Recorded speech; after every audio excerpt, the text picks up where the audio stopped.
प्रेम से बोलिए सदगुरु साहिब जी की जय हो। सतनाम साहिब।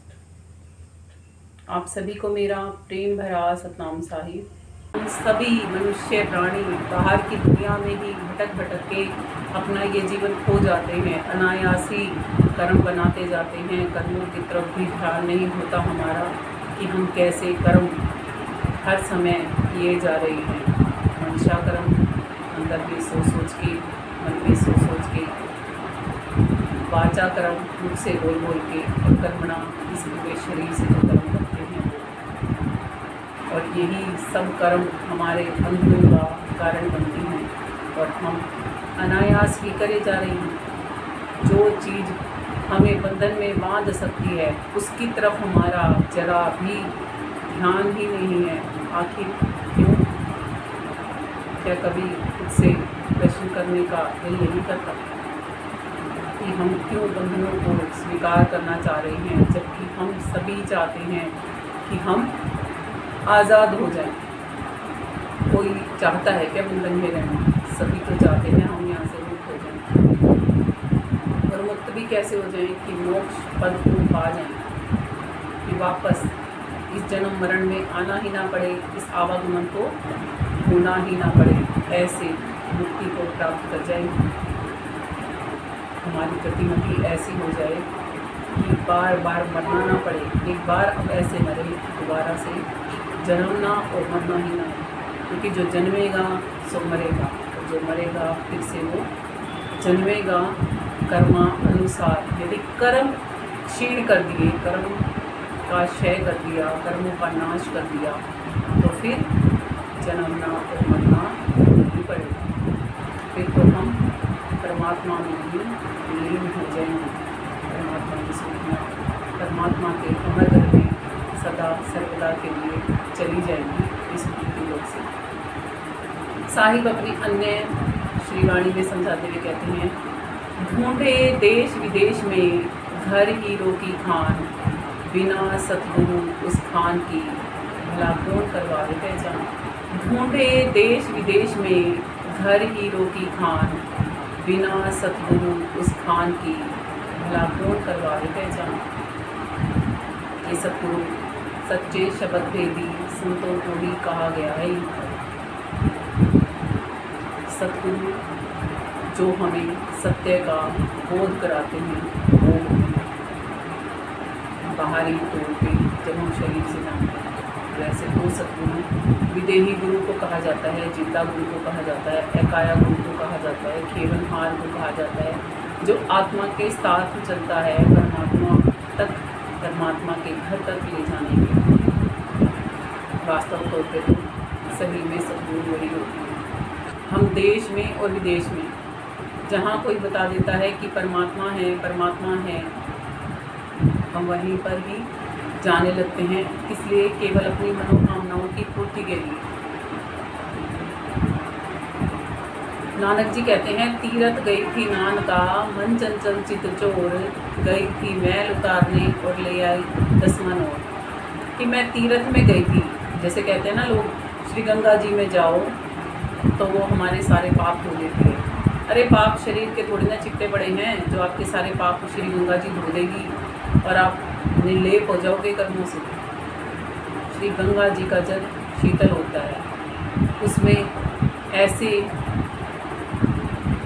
पदार्थ पाए जाते हैं कि जो कि हमारे तन को और हमारे मन को शांति प्रदान करते हैं और ना कि हमारे कर्मों को वो काट देते हैं। क्योंकि गंगा जल से जब हम बाहर निकल के आते हैं, गंगा नदी से जब हम बाहर निकल के आते हैं, थोड़ी देर बाद फिर से ही हमारा शरीर तपिश महसूस करता है, फिर से ही हम अशांति महसूस करने लगते हैं। तो गंगा जी में ही तो परमानेंट नहीं बैठ सकते ना। घट की गंगा में जब पोते लगाना सीख जाओगे तो बाहर वाली गंगा में जाने के बाद भी घट की गंगा में उतर के खुद को निर्लेप कर पाओगे। कर्मों के इस जमावड़े को हटाने के लिए, मिटाने के लिए आपको घट गंगा में उतरना पड़ेगा। घट गंगा में उतरने का मतलब है कि ऐसी गंगा में जाना पड़ेगा जो आपके अंदर में ही बह रही है, जिसको आप जान कर भी अनजान बने, उसको व्यर्थ में ही खोई जा रहे हो। केवल भूल चुके हो कि आप खुद कौन हो, आपका मूल अस्तित्व क्या है। ये शरीर आप सबको पता है कि एक दिन फना हो जाएगा, मिट जाएगा, ख़त्म हो जाएगा, और हम अविनाशी आत्माएं इस तन को छोड़ के अन्यत्र तनों को धारण करने के लिए गमन कर जाएंगी। क्यों? क्योंकि हमने जैसे कर्म किए हैं वैसे हमें तनों को धारण करना पड़ेगा फल रूप में। और श्री कृष्ण जी श्री गीता में यही समझाते हैं कि जो तू कर्म कर रहा है उनको ऐसे कर कि फलों का भोगता ही ना बनना पड़े, यानी कि नहीं कर्मी हो जा। नहीं कर्मी होने के लिए कर्म करने बंद नहीं करने होते। नहीं कर्मी होने के लिए शुभ अशुभ कर्मों को ज्ञान अग्नि में दग्ध करना होता है, फूकना होता है, जलाना होता है।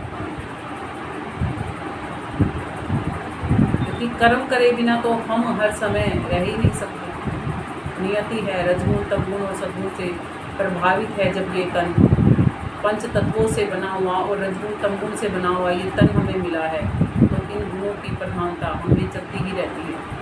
बस इतना संभल के करना है कर्मों को कि जब सतोगुण के प्रभाव में हो तो अहंकार नहीं आना चाहिए, जब रजोगुण के प्रभाव में हो तो मोह में ग्रसित नहीं होना चाहिए, और जब तमोगुण के प्रभाव में हो तो क्रोध के वश ऐसा कोई कार्य नहीं करना चाहिए कि जिससे हमारे कर्म ऐसे ना बन जाएं कि हमें चुकाने के लिए फिर से फलों का भोगता बनना पड़ जाए।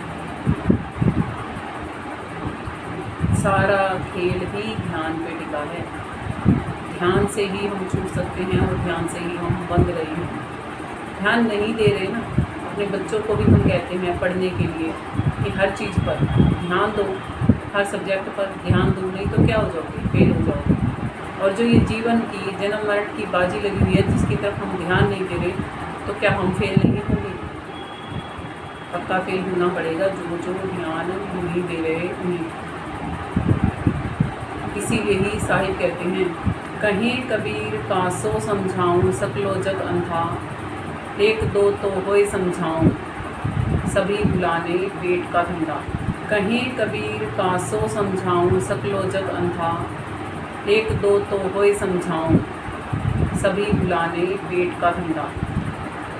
कबीर साहिब जी कहते हैं कि एक दो हो तो उसको मैं समझा दूँगी। हाँ, तो सारी दुनिया ही अंधों की भरी पड़ी है, अज्ञानतावश भेड़ चाल में ही चले जा रही है। जान बूझ साची तजे करे झूठ से नहीं, इनकी संगति है प्रभु सपने गुना दे। जान बूझ साची तजे करे झूठ से नहीं, इनकी संगति है प्रभु सपने गुना दे। जानते बूझते सच को तज रहे हैं जो लोग, उनकी संगति उनका साथ हे प्रभु सपने में भी ना दे। क्यों कह रहे हैं साहिब ऐसा? साहिब ऐसा इसलिए कह रहे हैं कि हम जानते हैं, ये नहीं कि हम जानते नहीं कि एक दिन हम मर जाएंगे और एक दिन हम यहाँ से जाएंगे तो पक्का 84 में ही दाखला कर जाएंगे। क्यों? क्योंकि हमने प्रभु बंदगी जानकर नहीं की। जब हम खुद को ही नहीं जानते कि हम एक आत्मा हैं और इस तन में कहाँ रहते हैं, तो फिर प्रभु भक्ति कैसे कर लेंगे? बाहरी आडंबरों में परमात्मा कभी नहीं मिलते। और इसीलिए ही साहिब कहते हैं कि जानबूझ के जो इस सच से भाग रहा है ना, उसकी संगति हे प्रभु सपने में भी ना देना। ऐसों की संगति देना जिसको आके साहिब आवे याद, देखे में सोई घड़ी बाकी है बर्बाद। संगत कीजिए साधु की साहिब आवे याद, लेखे में सोई घड़ी बाकी है बर्बाद। संगत कीजिए साधु की साहिब आवे याद, लेखे में सोई घड़ी बाकी है बर्बाद। जब हम किसी सच्चे संत की संगत करते हैं, यानी कि उनका साथ करते हैं, तब हमें अपना आत्मबोध होता है। और जब आत्मबोध होता है, सत्य का बोध होता है, तब हमें सत्य परमात्मा का भी बोध होता है, ज्ञान मिलता है।